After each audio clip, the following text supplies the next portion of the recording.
Shkodra mi pret për herë të 5 kampionatin e basketbollit 3x3, një kampionat ndërkombëtar i cili ka pasur mjaft interes. Edhe këtë vit pritet një interes i tillë. Meroni Gjeçaj, që është njëri prej organizuesve të këtij torneu.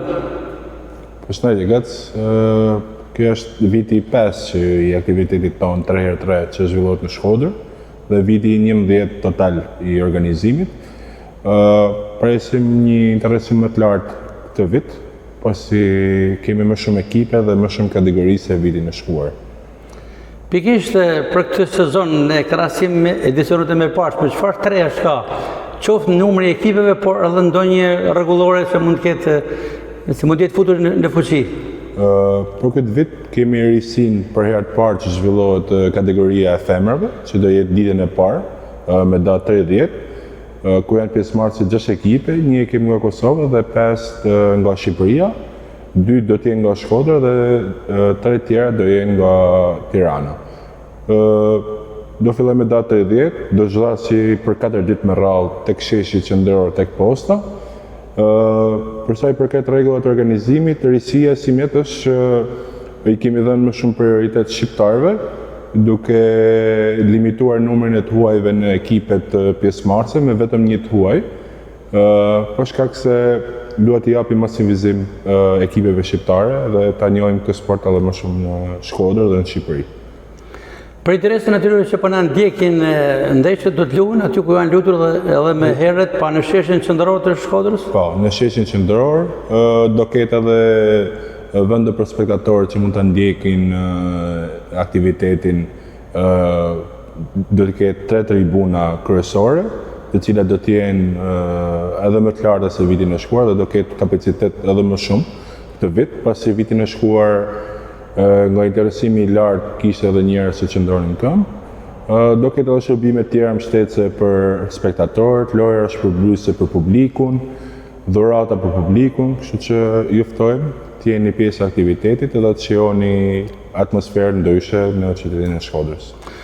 Roni, kur themi sheshi qendror, bëhet fjalë për pedonalen e Shkodrës, por që nuk e pengon edhe zgjerrjen e zakonshme?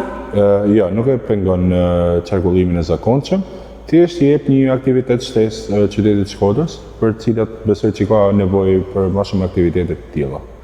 A do të ketë edhe çmime ashtu si edhe herët e tjera? Patjetër, kemi 3 çmime kryesore, që janë 500 euro do jetë çmimi për gocat, 400 euro do jetë për kategorinë U18 dhe 1000 euro për kategorinë e të rriturve. Do ketë po ashtu edhe 2 çmime të tjera, që janë gara për 3 pikëshat që do të jetë 100 euro për fituesin dhe gara për zhytjen më të bukur që do jetë po 100 euro për fituesin. Sa ekipe janë nga Shkodra?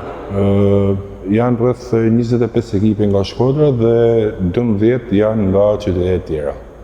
Ka kufizim që mund të luajnë profesionist apo dhe amator? Jo, nuk ka, ky lloj sporti nuk ka kufizime të tilla, pasi është sport pak më i veçantë se basketbolli dhe kërkon një tjetër lloj përgatitje nga sporti i basketbollit, duke qenë se luhet vetëm me gjysmëfushë. Dhe luhet me 2 pjesë? Luhet vetëm me një pjesë, 10 minuta, që zgjat koha, ose me 21 pikë që përfundon loja, nëse një ekip shënon i parë 21 pikë.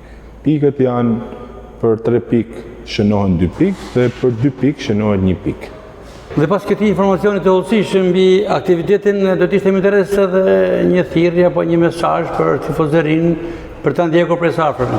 Patjetër, si qytet sportdashës që jemi, unë shpresoj që do ketë shumë shikues gjatë 4 ditëve të aktivitetit, siç kishim edhe vjet nga ora 5 e pasdites deri në orët 12 të darkës, që kemi qenë dhe bashkë në transmitim live.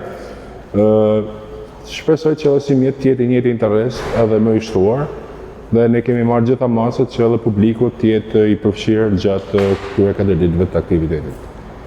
Ndjekja është falas, patjetër? Patjetër, hyrja është e lirë për gjithë, do ketë edhe shërbime mbështetëse, siç thash, edhe lojra për publikun, dhurata për publikun gjatë kohëve të pushimit mes lojëve.